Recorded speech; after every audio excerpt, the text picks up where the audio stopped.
Nabi Muhammad sallallahu alaihi wasallam. Al-Fatihah.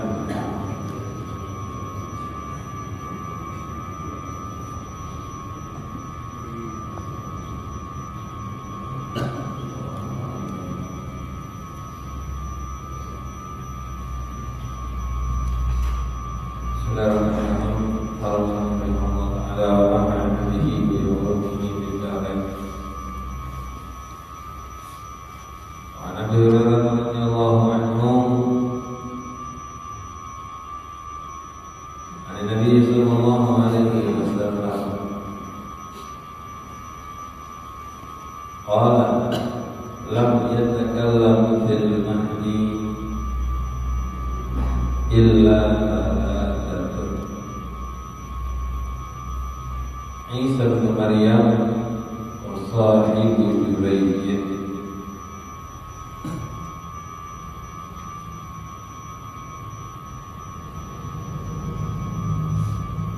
Alhamdulillah, syukur alhamdulillah, bersyukur Allah Subhanahu wa taala segala nikmatnya.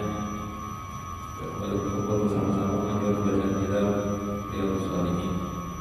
Kita sampai hadis akhir bab istimewaan muslimin yang dianggap lemah, yang dianggap miskin. Mulianya di sisi Allah Subhanahu wa taala.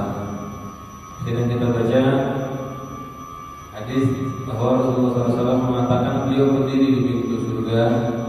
Lalu beliau lihat ternyata penduduk surga kebanyakan mereka adalah orang-orang yang dirinya miskin. Lalu beliau melihat penduduk neraka, kebanyakan penduduk neraka adalah orang-orang yang memiliki harta, orang-orang yang sangat jadi. Kenapa mereka banyak masuk neraka?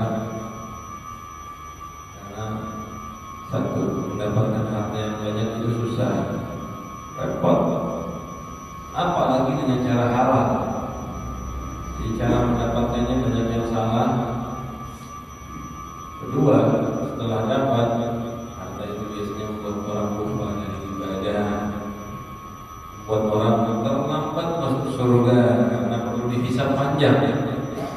Itu yang menyebabkan kebanyakan penduduk surga para fakir miskin. Hadis terakhir ini panjang hadisnya, isinya macam-macam. Nanti di depan ada perkataan satu bagi yang menunjukkan pentingnya fakir miskin. Dari Abu Hurairah radhiyallahu anhu, Rasulullah SAW bersabda, "Lam yatakallam, tidak berbicara fil mahdi ketika bayi, illa thalathatun, kecuali 3." Jadi ini maksudnya sebelum diutus Nabi Muhammad di Bani Israel dulu, yang enggak ngomong bayi itu ada yang pernah ngomong kecuali 3. Istimewaan dari Allah. Emang bayi nggak ngomong ya? Baru lahir gitu ngomong nggak ada. Ngomong tuh menunggu umur berapa bulan, 1 tahun lebih. Bayi yang ngomong itu cuma 3 aja. Yang dimaksud 3 ini perkataan yang saya kasih 3 di sebelum Rasulullah SAW. Kalau umat Rasulullah SAW ada riwayat ya, beberapa orang ya, beberapa orang.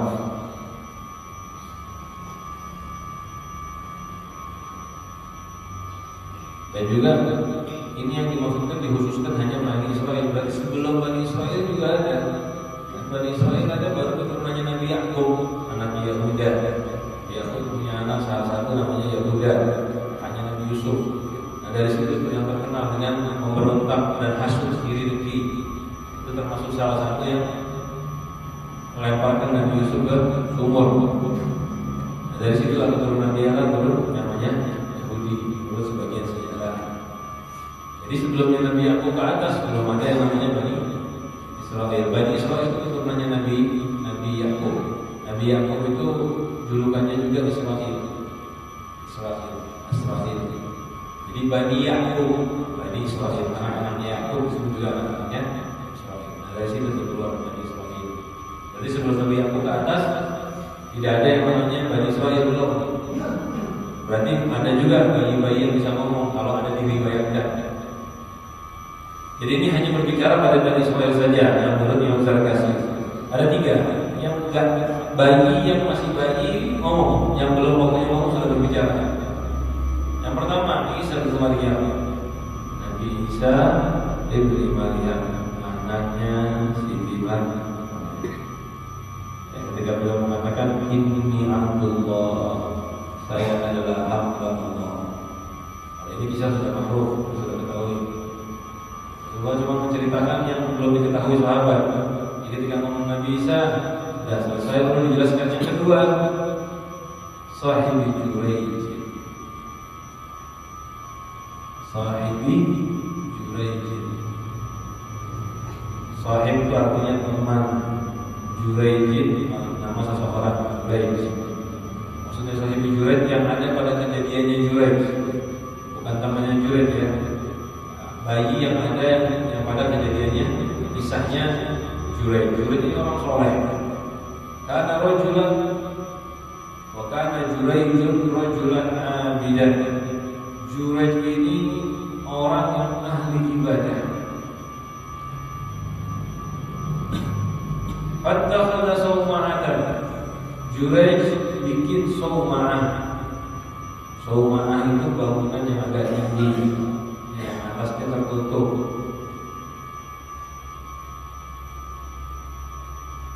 Fakana fiha, Rasulullah Juraij di dalam sawma'ah. Ini nama buat tempat ibadah orang-orang dulu. Dia bikin tempat khalwat, tempat menyendiri namanya sawma'ah. Karena dia rajin, dia bikin sawma'ah. Naiklah dia ke sawma'ah tersebut ibadah. Fa'atathu ummuhu wa huwa yusalli. Ibunya Juraij datang dan Juraij sedang sholat. Faqala, kalau ibunya bilang, ya Juraij, wahai Juraij,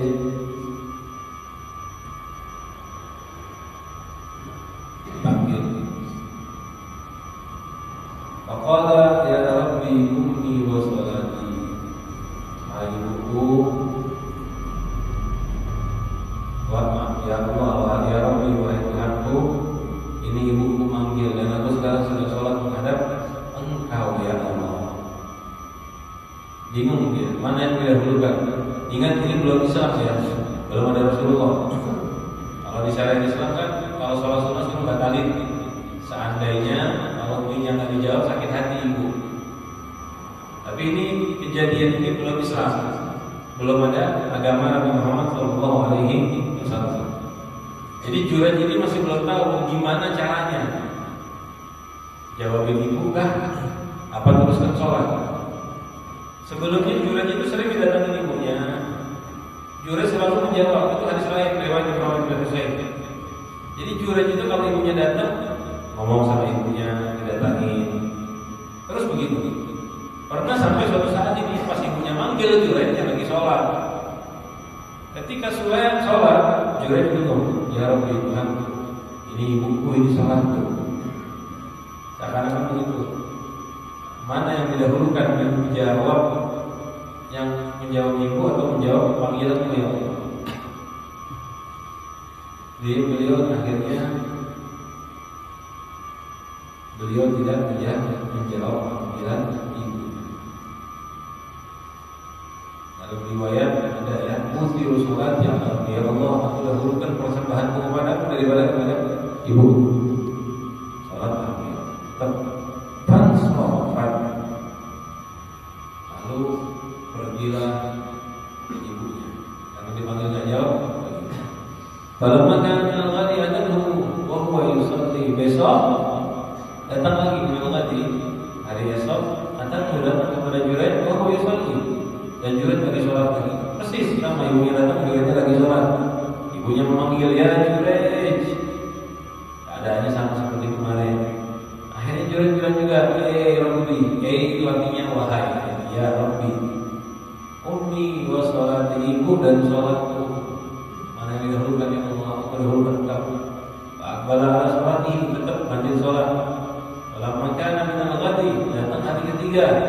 Atadhu yusalli, subhanallah. Datang lagi ibunya dan Juraij sedang sholat.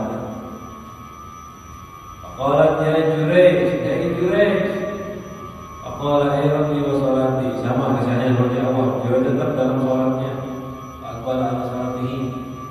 Faqalat, lalu ibunya bilang,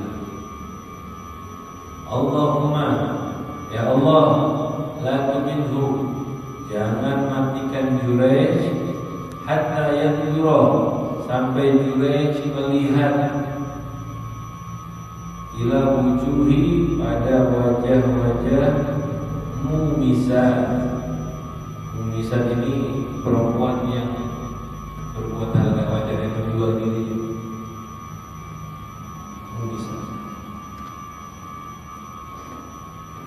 Ini ya hadirin.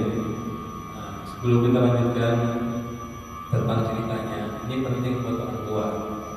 Penting buat orang tua. Ini cerita zaman dulu.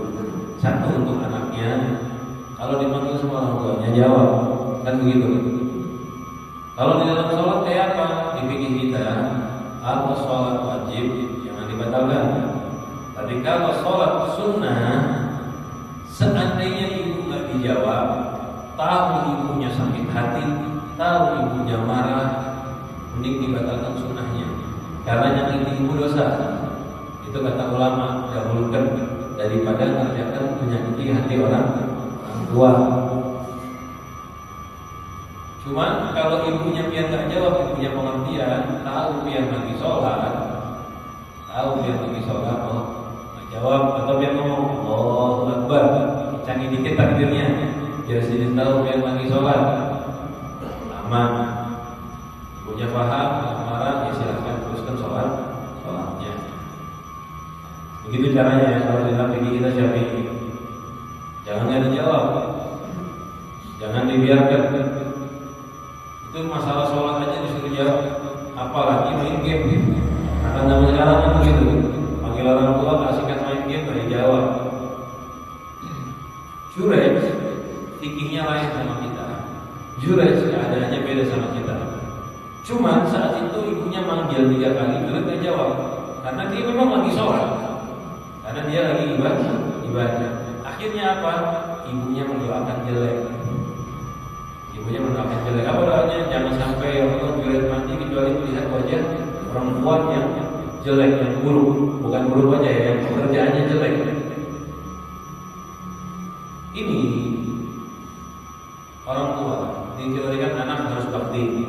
Di satu sisi kita itu sebagai orang tua jangan sampai mendoakan hal jelek sama anak. Kalau kita punya anak tiba-tiba melakukan kesalahan, itu doakan yang baik, ya Allah ampuni dia, ya Allah sadarkan dia. Jangan dia salah, dia kurang ajar, kita doakan ya Allah hancurkan dia. Ketika dia hancur, kita juga yang binasa. Ketika dia hancur, kita juga yang binasa. Kadang-kadang doanya orang tua kabul walaupun doa jelek, sehingga kita perlu menjaga. Jangan sampai nanti kita doakan jelek, dia binasa, hancur. Terus nanti di akhirat kita juga akan terjerat. Kita juga akan terjerat tuh. Ketika anak itu hancur binasa, nanti di akhirat apa yang terjadi? Dia akan menuntut kita, akan kelalaian kita dibalas. Lalainya kita apa aja sebagai orang tua kita akan kena tuntut. Mungkin kita bisa tuntut balik. Memang orang tua biasanya menang karena jasanya lebih besar dari anak. Cuman kalau ada kesalahan, ya dihukum juga. Nah, daripada sama-sama kena masalah, kan gitu. Mendingan kita doakan yang baik. Mudah-mudahan diampuni. Apalagi kayak kisahnya Juraij tadi, dia lagi sholat. Cuman ini kita nggak nyalahkan ibunya, entah dia nggak tahu atau bagaimana. Tapi lihat di sini ya, bahayanya doanya ini untuk anaknya. Doanya apa? Mudah-mudahan Juraij melihat wajah wanita-wanita yang berbuat jelek, tukang zina maksudnya. Hasilnya apa doa ini? Lihat, kabul doa. Fatadzakara Banu Israil Juraijan ibadatahu. Lalu Bani Israil saat itu sedang duduk dan ngobrolkan Juraij dan ibadahnya dia. Cerita, hebat Juraij ini, ibadahnya rajin, berdiam di tempat yang khusus. Dipuji Juraij. Maka nanti imra'atun baghiyun yatamathalu bi husniha. Bahkan saat itu ada satu perempuan baghiyun itu tadi ya istilah yang suka berbuat zina. zaman baru dihusniha. Dia ini sangat cantik sampai-sampai dijadikan contoh kecantikannya. Artinya sampai sekarang misalnya kalau kayak kita kan hidungnya seperti hidungnya Rasulullah, misalnya matanya seperti mata Rasulullah, itu kan berarti kan tolak ukur kecantikan, keindahan. Nah perempuan ini karena saking cantiknya, pokoknya kalau ada membahas cantik mirip dia kan? Karena sangat cantiknya, karena sangat cantiknya sampai kalau ada yang membahas cantik indah, tolak ukurnya perempuan ini karena sangat indahnya. Faqalat, lalu perempuan tersebut ngomong sama Bani Israil, orang yang duduk, in syi'tum la'aftinanna. Kalau kalian mau, saya bakal bisa menjebak Jurayj. Kata Allah, didatangi sama perempuan tersebut. Kadang-kadang ada subhanallah orang yang kayak gini, dia merasa indah, tapi dia suka maksiat. Dia menggunakan keindahannya untuk menjebak orang lain. Didatangi Jurayj. Ini dia sesuai dengan doa orang tuanya. Fanta Allah tahu, ditawarkan dirinya, digoda Jurayj. Falam yaltafit ilaiha. Jurayj tidak nengok kepada perempuan tersebut. Ini penting hadirnya. Kita untuk selamat dari fitnah jangan melihat. Ini penting sekali. Ketika ada wanita seperti ini, belum dengan yang tubuhnya indah, wajahnya cantik, kalau goda itu sangat-sangat berbahaya. Sehingga Jurayj ini paham.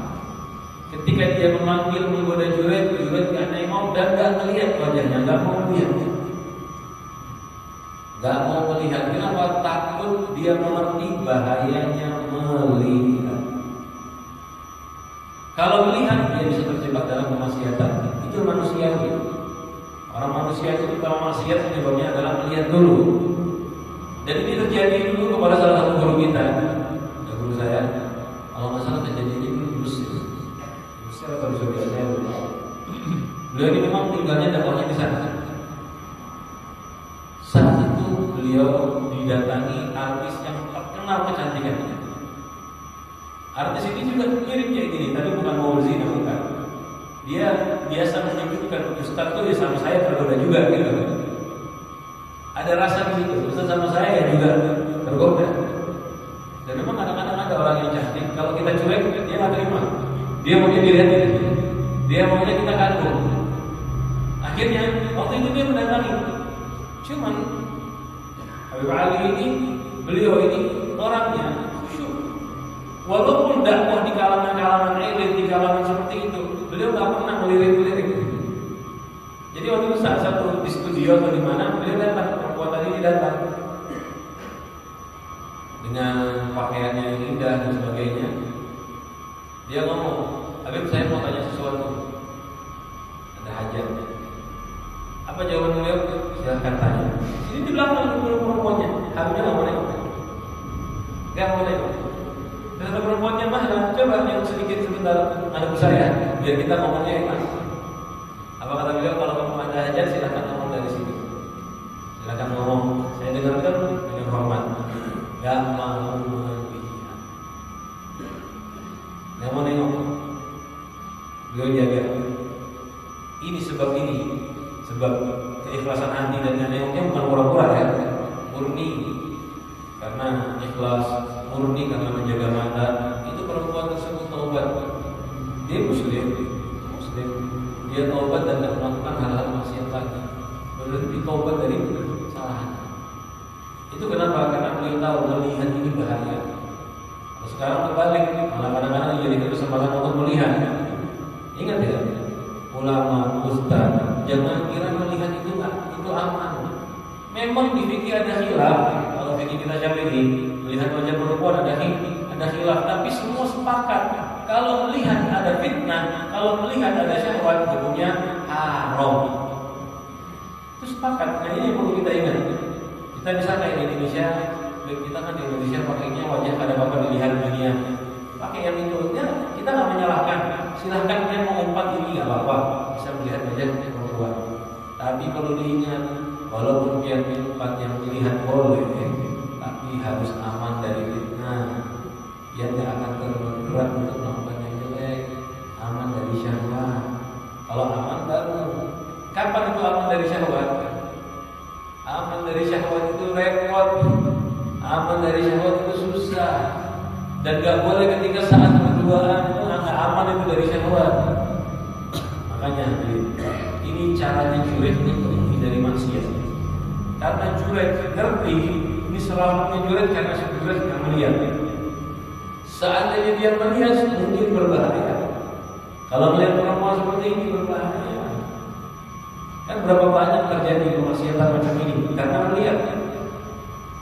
Jangankan di kalangan awam, kalau orang awam, orang umum yang memang dasar suka maksiat, kita nggak bahas itu tiap hari melihat perempuan berhenti maksiatnya. Bahkan mungkin sampai pernah dengar ada yang katanya orang nisbatnya ulama, ada yang katanya punya pesantren terjerumus dalam kemaksiatan yang keji ini. Dengan siapa? Dengan orang yang belajar lagi. Apa sebabnya? Karena melihat.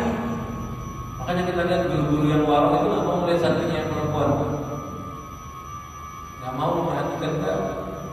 Kalau mau pengajian mereka nggak mau sendiri, harus bareng-bareng. Banyak. Kenapa? Takut terjerumus dalam kemaksiatan. Dan biar juga para wanita jaga. Kalau mau ketemu guru, mau ketemu habib, mau ketemu ulama, jangan berduaan. Ada hajat tuh, ajak istrinya, ajak suaminya, ajak saudaranya. Gak ada masuk rumah berduaan. Apalagi masuk kamar berduaan curhat. Gak ada itu di dalam Islam, gak boleh. Gak boleh. Kenapa? Kamu beb sini kan orang soleh. Ini Jureid orang soleh. Orang-orang soleh malah gak mau begini. Mereka justru orang yang paling hati-hati. Tapi subhanallah karena doa ibunya. Karena doa ibunya kan jelek dari orang jelek Jureid. Walaupun Jureid gak ada yang mau memperkuat lagi, perempuannya tetap mau membawa fitnah buat Jureid. Keluar dari situ dia sakit hati, dia dianggap oleh Jureid. Pak Anta Tawariya, karena ya beliau somati. Dia kedatangan ada satu penggembala yang sedang istirahat di tempatnya Jureid, di tempat ibadahnya Jureid. Akhirnya datangnya laki-laki tersebut, karena belum minusnya. Yang laki-laki tadi digoda dan dia berzina dengan laki-laki tersebut. Allah alaiha. Fahamlah, ambillah perempuan ini. Jadi laki-laki gembala tersebut. Falamma walada, ketika perempuan tersebut melahirkan, qalat huwa min Jureid. Perempuan ini bilang dia anaknya Jureid. Difitnah Jureid. Fa'atahu, akhirnya orang-orang Bani Israil tadi datangi Jureid. Fastadzaruhu, diturunkan dari saumaahnya. Wahadahu sauma'atahu, dihancurkan tempat ibadahnya Jureid. Waja'alu yadribuna, lalu dipukuli Jureid tersebut. Karena dikira habis memang di Bani Israil dulu beda-beda keadaannya ya. Salah satunya gini, perempuan Bani Israil itu dulu di sana dulu nggak ada pernikahan seperti pernikahan Islam. Di saat jahiliyah ya, di saat jahiliyah. Terus kayak apa perempuan mereka berhubungan bebas. Lalu setelah perempuannya hamil, perempuannya yang mau punya anaknya dia. Nah, yang punya jadi bapaknya disuruh nikahin. Tapi ini haram ya, dosa. Itu salah satu kaidahnya di Bani Israil, caranya mereka. Jadi mereka itu mengisbatkan anak dengan omongan ibunya. Dengan omongan ibunya yang bilang, ini bapaknya, udah itu bapaknya. Nah, itu tapi dihapus ya, nggak ada. Kalau kita di mazhab Syafi'i, isbatnya anak dengan pernikahan dan hubungan sah di dalam pernikahan. Pernikahan itu di Islam harus nikah, ada hubungan sah dalam pernikahan, lahir anak dengan waktu yang diperbolehkan, barulah anaknya disebut kepada abahnya. Kalau enggak anaknya bin-binnya bukan bin bapaknya. Nah, itu sudah jelas itu. Cuma ini di zaman Bani Israil begitu. Makanya orang-orang berani memukuli Jureid. Orang-orang berani memukuli Jureid. Walaupun dia kan tadi berzina. Kan berzina dia melakukan dengan banyak laki-laki. Nah, kok bisa tahu itu punya Jureid? Memang dulu caranya begitu. Jadi perempuan yang menjauh ini punya Jureid. Marah orang-orang memukuli Jureid. Jureid tidak tahu apa-apa dipukuli. Kalau enggak, akhirnya Jureid bilang, Masya Allah, kenapa kalian? Apa yang kalian lakukan? Ini orang nggak tahu apa-apa kan? Jureid nggak sholat, nggak ada mengerti apa-apa. kejadian ini udah lama, udah 9 bulan kan. Sudah lama sekali kejadian yang dia digoda sama perempuan itu pun dia nggak nengok, nggak tahu apa-apa. Bani Israil bilang, "Hei Jurayj, kamu berzina. Zanaita bihadhil baghi." Kamu zina dengan perempuan ini. Awaladat minka, akhirnya dia melahirkan anak kamu. Kaget Jurayj. Lalu Jurayj bilang, "Aina as-sabiyyu? Mana anak bayinya?" "Oh, sini."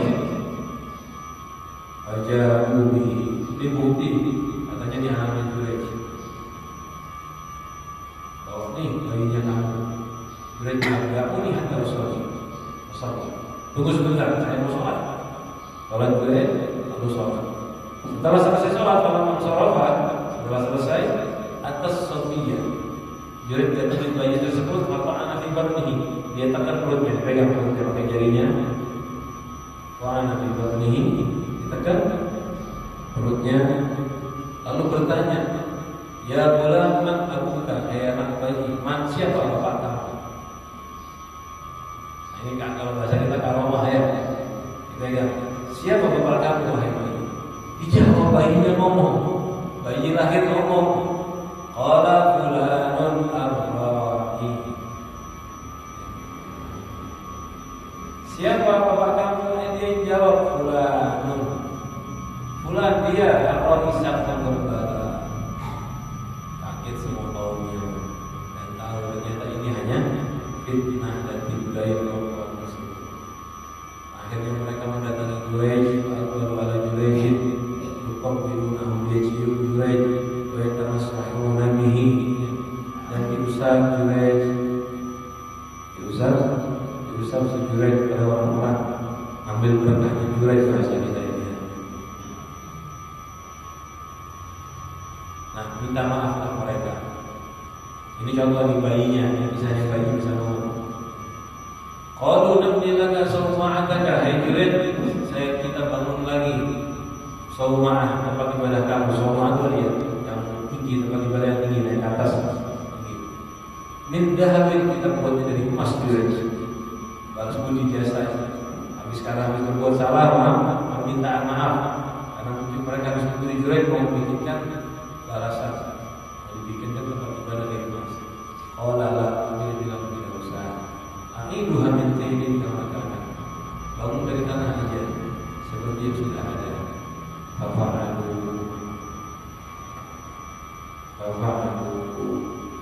Lalu dikerjakan.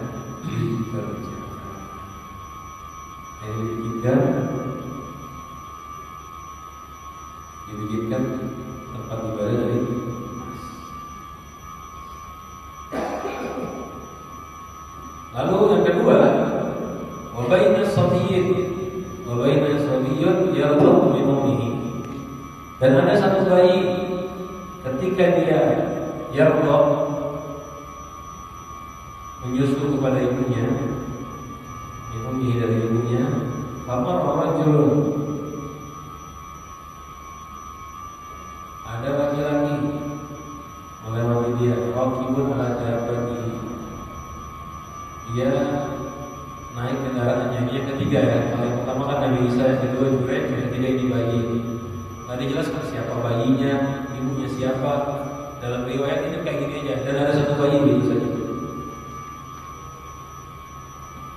Naik kendaraannya, farihatin wa syaratin hasanatin. Naik kudanya itu farihah. Artinya farihah itu bagus ya. Langka.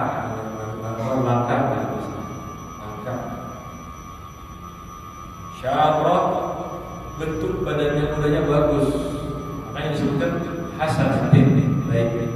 Jadi farihah sama syarah itu jenis bagus ya. Cuma kalau farihah itu langka ya, modelnya tidak. Kalau syarah kan kuda itu ada yang bentuknya tegak, indah, dan begitu. Hewannya itu bentuknya bagus. Faqalat ibunya bilang, menyusui bayinya nih, Allahumma ij'al ibni mithla hadza. Ya Allah, jadikan anakku seperti orang ini. Karena melihat ini orang kaya. Sama, siapa ibu yang pengen punya anaknya orang kaya, bagaimana anak belum kaya seperti beliau. Kata roket dia wa aqbala ilaihi. Akhirnya anaknya pas mau ibunya doa, dia lepas justrunya. Dilihat orang kaya yang lagi dalam anaknya. Kayak paham doa ya kan. Dilihat orang yang kaya muda tadi, setelah melihat anaknya bilang, Allahumma la taj'alni mithlahu. Anaknya ngomong, ya Allah jangan jadikan saya seperti orang ini. Habis ngomong begitu doa, balik lagi menyusul lagi. Tsumma aqbala ala tadihi faja'ala yarqadib. Balik menyusul. Faka'anni anduru ila Rasulullah sallallahu alaihi wasallam wa huwa yahmi irtidaahu bi usbuhi sababati fi fihi. Faja'ala yaqussu. Lalu Rasulullah sambil cerita sambil kembali sambil menjelaskan. Lalu anak tersebut kembali menyusul kepada ibunya sambil menjelaskan. Jadi sahabat cerita, waktu Rasulullah cerita itu sambil begini, contohkan. Lalu anak kembali menyusul kepada ibunya. Jadi Rasulullah mencontohkan kayak gitu. Qala wa qawmu bi jariyatin wa hum yadribunaha. Lalu mereka melewati ada seorang budak dan perempuan tadi dipukulin, budak tadi dipukulin oleh orang-orang. Yaqul, dan orang-orang yang memukuli tadi ngomong, Sanaiti wa sarikti wa sarakti, kamu ini berzina, kamu ini mencuri. Akhirnya ibunya doa, ya taqul hasbi Allah wa ni'mal wakil. Cukup bagi kami Allah dan sebaik-baiknya wakil. Ada cukup Allah menjaga kami, menyelamatkan kami. Ibunya akhirnya bilang, faqala ummuhu, Allahumma la taj'al ibni mithlah. Ya Allah, jangan menjadikan anak saya seperti budak perempuan ini. Karena ibunya kesian. Ada perempuan budak berzina mencuri, ibunya doa jangan jadikan anak itu seperti perempuan. Akhirnya anaknya melepas lagi melihat. Ketika melihat, kata Allah wa nadhara ilaiha, faqala Allahumma ij'alni mithlaha. Anaknya malah ngomong begini, ya Allah jadikan saya seperti perempuan ini. Seperti perempuan. Ketika anaknya ngomong ini, doa ini, Hunalika taraja'a. Lalu setelah itu mereka saling taraja' sambil mengulangi pembicaraan taraja' al-hadits. Akhirnya ibunya bilang, faqala rajulun hasanul hayat. Ada satu orang yang bagus, keadaannya baik. Saya bilang, Allahumma ij'al ibni mithlahu. Saya bilang, ya Allah jadikan anak saya seperti ini. Fakulta ngomong anaknya sama anak ibunya, dan anakku kamu bilang, Allahumma la taj'al mithlahu. Wa man bi hadhihi al-ayat, lalu mereka melewati budak ini, hum yadribunahu, dan dipukul oleh orang-orang. Wa yaquluna zariki wa sariki, mereka bilang kamu zina, kamu mencuri. Fakultu anakku saya bilang, Allahumma la taj'al mithlahu, ya Allah jangan jadikan anak saya seperti budak ini. Fakulta wahai anakku kamu malah bilang, Allahumma ij'alni mithlaha. Kan doanya aneh. Dijadikan kayak orang kaya kada mau, dijadikan seperti orang miskin dipukuli, dibilang zina mau. Qala, akhirnya anak menjawab, inna dzalika rajulu kana jabbar. Ibu, laki-laki tadi adalah orang-orang yang jabbar. Laki tersebut, pria tersebut adalah orang jabbar. Apa itu jabbar? Jabbar itu suka memaksa. Jabbar itu menekan orang lain. Jabbar itu jahat. Jabbar itu zalim. Jabbar itu orang yang hatinya tak ada rahmat kasih sayang. Dan mereka adalah golongan ahli neraka. Dalam riwayat yang lain, annahu kafir, ada tambahan. Ini laki-laki tadi orang kafir. Sehingga ya Pak, sana kita mau, karena kekayaan itu tidak ada gunanya kalau orangnya masuk neraka, kan begitu. Lalu anaknya jawab lagi, wa inna hadhihi, dan budak ini yaquluna laha, mereka bilang bagi perempuan tersebut, kamu zina. Walam tasbi, dia enggak zina ibu. Wasarikti, mereka bilang kamu mencuri. Wasarikti, walam tasbi, dia enggak mencuri. Faqultu Allahumma ij'alni mithlaha. Makanya aku bilang kepada Allah, jadikan aku seperti perempuan ini. Kenapa? Orang yang dianggap miskin, direndahkan orang lain, tapi dia soleh baik, itu darajatnya tinggi sekali di sisi Allah. Ini perempuan ini didolimi seperti itu, dibilang maling, mencuri, dia nggak bisa melawan karena dia orang yang miskin. Ya kayak gitu kan. Hukum tuh kayak gitu. Kalau kepada fakir miskin, tajam. Karena dia fakir miskin nggak bisa ngelarang. Tuannya bilang, orang bilang maling, pencuri, dipukulin, dia nggak bisa jawab. Dia bilang bukan, orang nggak ada yang dengerin. Tetap dipukulin, disiksa. Sampai zaman sekarang di mana-mana juga gitu. Kalau ketemu orang kaya orang fakir, saling mengadu ke pengadilan, biasanya pasti yang menang orang kaya. Yang fakir nggak bisa membayar perkara, nggak bisa menuntut. Tapi kalau yang kaya bisa bayar, bisa nyogok malah. Makanya nggak didengar omongan yang fakir. Yang budak tadi kayak gini, apalagi budak hadirnya. Budak itu zaman dulu benar-benar direndahkan, karena memang dianggap seperti hak milik, seperti barang, dibeli, dijual. Akhirnya dia direndahkan, difitnah, bilang maling, bilang mencuri, nggak bisa melawan. Tapi anak kecil tadi paham, ini anak soleh yang diberi karunia oleh Allah Subhanahu Wa Taala.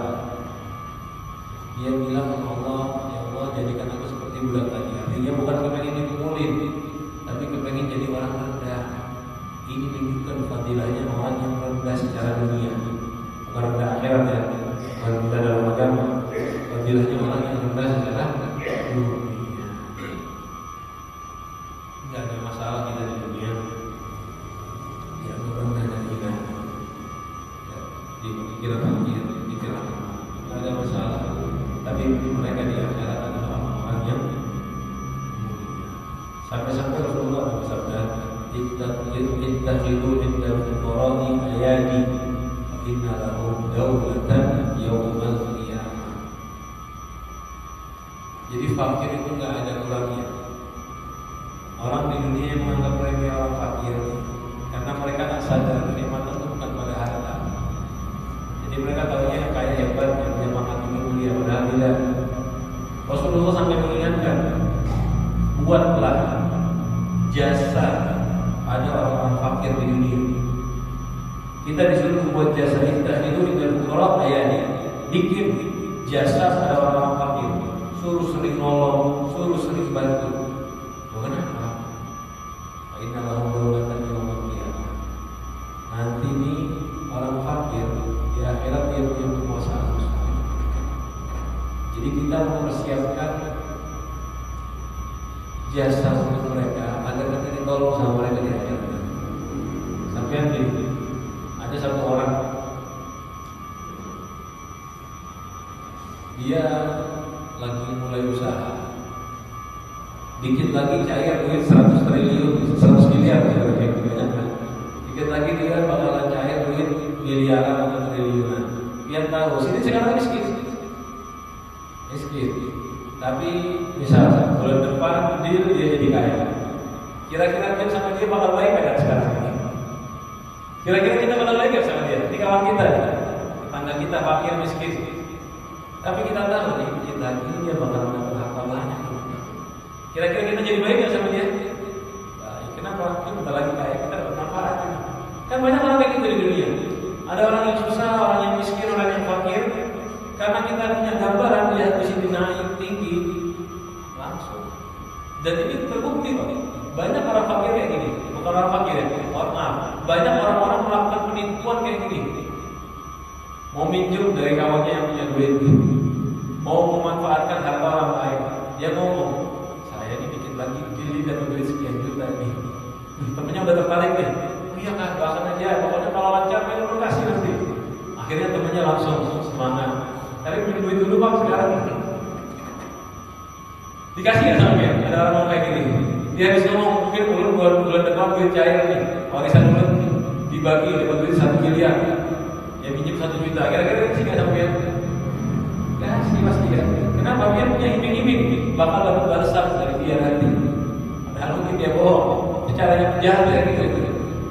Menunjukkan iming-iming harta di waktu depan karena dia mau ambil manfaat sekarang. Nah memang begitu sifat manusia. Kalau ada manfaat di depan, mereka bakal berusaha berjasa sama orang tadi. Nah ini kita hadirin. Nanti di akhirat yang ingin selamat, kan kita perlu teman yang nyolong kita, teman yang punya kekuasaan tinggi di akhirat nanti. Kan seakan-akan begitu. Kita perlu dekat dengan orang-orang yang selamat. Siapa mereka? Rasul sudah masih isyarat. Orang-orang kafir. Biar kita ingin selamat di akhirat nanti. Di akhirat nanti orang-orang yang selamat yang punya kekuasaan siapa? Makanya Rasulullah berbintang itu indal fuqara'i ayat. Mereka bantu mereka. Sebetulnya hakikatnya kita menolong orang-orang kafir, kita yang selamat. Yang korbankan paling berapa sih duit kasih mereka? Sedikit. Dan pengorbanan kita itu cuma pengorbanan yang sesaat, sebentar aja di dunia, nggak ada artinya. Yang kita korbankan buat mereka itu sedikit dibandingkan balasan yang kita dapatkan di akhirat nanti. Jadi orang fakir itu orang cepat paling cepat masuk surga, yang mulia. Orang yang paling banyak masuk surga, orang yang punya kekuatan, yang punya kekuasaan di akhirat nanti. Asal dia Islam iman ya, yang kita bahas muslim kan dan mukmin. Hadirin, ini hadis ada satu bab yang menunjukkan pentingnya kita melihat orang lain dengan pandangan takdim, walaupun orang tersebut adalah orang-orang yang dianggap lemah, dianggap miskin, dianggap tidak berarti. Jangan kira hadirin orang-orang yang terkenal saja, yang kaya saja mereka yang bermanfaat. Tidak. Dulu di ucapan guru-guru kita, saya selalu dengarkan kam min masyhurin bi barakatin maskur. Bahkan kata beliau mengatakan berapa banyak ulama, beberapa wali yang masyhur terkenal, itu semua berkat orang yang mastur, tertutup. Ada orang nggak dikenal karena fakir, karena miskin, tapi ternyata yang masyhur berkatnya mereka. Bahkan kadang-kadang kita ada ulama yang terkenal. Tahu sebab siapa ini? Ada orang soleh yang tak pernah keluar rumah, yang nggak dianggap orang soleh sama masyarakat, tapi ulama tersebut dapat doanya dia. Akhirnya jadi bermanfaat ilmunya. Ulama tersebut dekat dengan orang soleh tadi, dapat keberkahan ilmunya, dapat keberkahan doanya. Akhirnya dia jadi terkenal, dakwahnya manfaat karena satu wali, satu soleh yang dianggap tidak. Makanya usahakan ya, lihat orang-orang di jalan-jalan yang miskin, yang fakir. Banyak kan yang bekerja khususnya. Kalau yang minta-minta dilihat dulu. Kebanyakan itu pura-pura itu. Sampai lihat orang-orang di pinggir jalan yang kerja mengumpulkan sampah, yang miskin mengumpulin botol dijual cukup hanya untuk makan satu kali. Fakir miskin, tapi mereka kadang-kadang masih tetap sholat. Itu sampai harus punya jasa buat mereka. Bukan untuk dituntut di dunia, kita tidak bisa tuntut apa-apa di dunia. Hanya untuk agar mereka bantu kita di akhirat nanti. Karena kadang-kadang rezeki kita berkah karena mereka, harta kita barokah karena mereka, rumah kita aman karena doanya mereka, akhirat kita akan selamat bisa jadi nanti karena berkatnya mereka. Mudah-mudahan kita menjadi orang-orang yang sadar bahwa kemuliaan hanya pada agama, bukan pada harta. Kemuliaan ada pada kesolehan, bukan pada tahta. Mudah-mudahan kita bisa bermanfaat. Dan ini warahmatullahi wabarakatuh.